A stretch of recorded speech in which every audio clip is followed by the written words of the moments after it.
एक मानव की देह, मनुष्य का शरीर, ये भी नहीं आ रही है। एक मानव की देह, मानव का शरीर, और उस मानव के शरीर में 5 कर्मेंद्री, 5 ज्ञानेंद्री और 1 मन, ये 11 रूपी इंद्रियां, इनको कंट्रोल में रखना बहुत कठिन।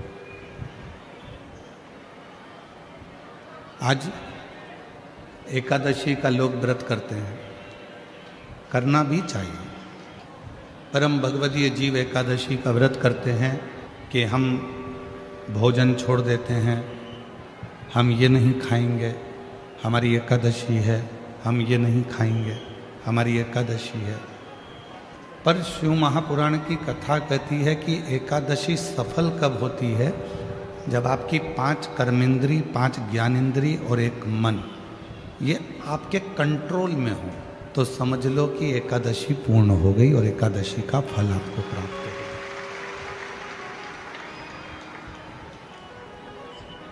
अब हमारी इंद्रियां हमारे कंट्रोल में नहीं है। नेत्र गलत देख रहे हैं, जिह्वा गलत बोल रही है, कान गलत सुन रहे हैं, श्रवण शक्ति गलत जगह जा रही है, नेत्र गलत जगह जा रहे हैं, जिह्वा गलत बोल रही है। जब ये हमारी इंद्रियां हमारे कंट्रोल में नहीं होंगी, जब ये हमारी इंद्रियां हमारे संयम में नहीं होंगी, तो हम कितना भी व्रत कर लें, हम कितना भी उपवास कर लें, हम चाहे कितने भी भूखे रह लें, तो भी उस व्रत का फल नहीं मिलेगा।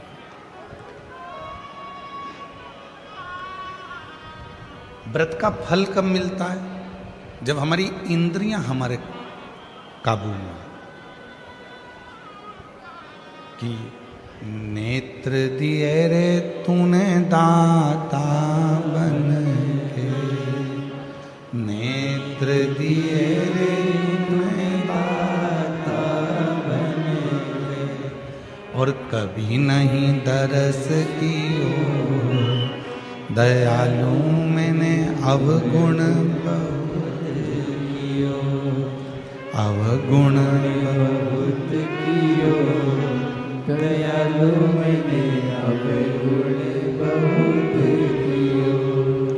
और मुख तो दिया रे तूने दाता बन के, मुख तो दिया रे तूने दाता बन के, कभी नहीं भजन कियो, दयालु मैंने अवगुण बहुत कियो, कभी नहीं भजन कियो, दयालु मैंने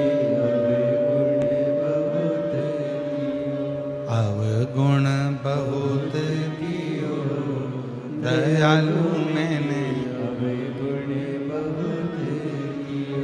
ये संसार सागर में आने के बाद यदि मैंने अपनी इंद्रियों को संयमित नहीं किया, संसार सागर में आने के बाद हमने अगर अपनी इंद्रियों को काबू में नहीं किया, तो फिर ये मानव का देह बेकार है, फिर ये मानव का देह बेकार। अगर हम अपनी इंद्रियों को काबू ना कर पाए, प्रेशर खोलो, प्रेशर नहीं आ रहा, अंदर भी नहीं आ रहा, बाहर भी नहीं आ रहा, अपनी इंद्रियों को काबू करा, तो समझो कि हमने एकादशी का व्रत किया। कई लोग प्रदोष का व्रत करते हैं, हम उनसे कहते हैं कि आपने अपने कितने दोषों को समाप्त कर दिया। प्रदोष का व्रत कब सफल है? जब आप अपने दोषों को समाप्त करो।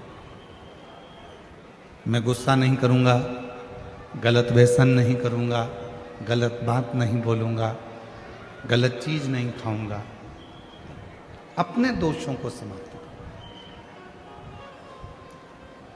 और जब हम अपने दोषों को समाप्त करते हैं, जब हम अपने दोषों को बिल्कुल शून्य पर लाकर छोड़ देते हैं तो समझो कि हमारा प्रदोष का व्रत सफल हुआ। तब समझें कि हमने प्रदोष का व्रत किया। हमारे भीतर के दोष समाप्त नहीं हो रहा है और हम सोचें कि व्रत कर लें उससे भगवान राजी हो जाएगा, नहीं हो सकता। बोल बम का नारा है सारी समस्या का हल। श्री शिवाय, श्री शिवाय। अपने भीतर के दोष को जिस दिन हमने समाप्त किया उस दिन परमात्मा हमको मिले।